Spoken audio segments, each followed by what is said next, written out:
हाय नमस्कार सगळ्यांना। आज मी तुम्हाला गावरान अंड्याची अंडा बिर्याणी बनवून दाखवणार आहे। तर इथे घरचीच अंडी आहे, गावाकडच्या पद्धतीने मी माझ्या पद्धतीने दाखवणार आहे। मी कसं बनवित आहे घरामध्ये असलेल्या साहित्यामध्ये। तर इथे मी 5 ते 6 कांदे चिरून घेतलेले आहे, बारीक टमाटर चिरलेला आहे, तर अंडी उकळून त्यामध्ये अर्धे काप करून घेतलेला आहे। इथे मसाले काढून घेतलेला आहे, तर इथे खडा मसाला काढलेला आहे। तर मसाल्यामध्ये मी बिर्याणी मसाला, घरचा कुटलेला मसाला, मिरची पावडर, हळद वगैरे काढून घेतलेली आहे। तर एक लिंबू घेतलेला आहे, दही वगैरे काहीही नव्हतं माझ्याकडं।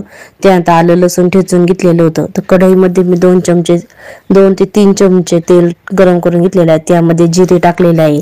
जिरं टाकल्यानंतर त्यामध्ये खडा मसाला टाकलेला आहे, सौदा मसाला। तर ते तेलामध्ये चांगला परतून घ्यायचा आहे, छान वास सुटतो तेलामध्ये टाकला की।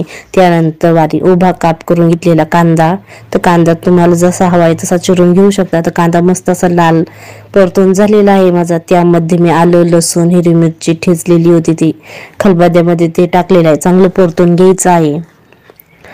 तर चांगलं तेल सुटतं, कारण बिर्याणी मटण म्हणलं तर त्यामध्ये तेल जास्त लागतं थोडंसं।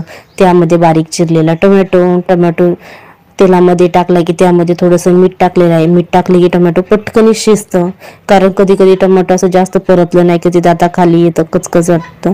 ते टोमॅटो चांगलं शिजलेलं आहे, तर तेल सुटोस्तर तर त्यामध्ये मी जे काढलेला मसाला आहे ते टाकून घेणार आहे। मसाला सुद्धा तेलामध्ये चांगलं परतून घ्यायचा आहे। तर इथे मसाला चांगलं परतून घेतलेला आहे। तर कढईमध्येच मी करणार आहे।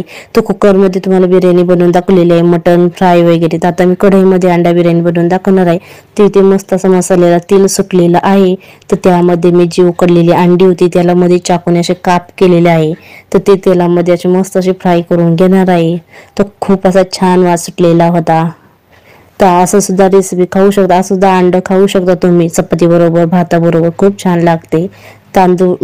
तांदूळ नाही टाकलं तरी पण। यामध्ये माझ्याकडे दही नव्हतं, त्यामुळे मी एक लिंबू पिळून घेतलेला आहे। तुमच्याकडे दही असेल, टोमॅटो सॉस वगैरे असेल तर टाकू शकता। माझ्याकडे जे घरामध्ये असेल साहित्य त्यामध्येच मी बनवून करीत असते आणि मुलांना खाऊ घालीत असते, कारण पिवसिद्धीला खूप आवडत असते।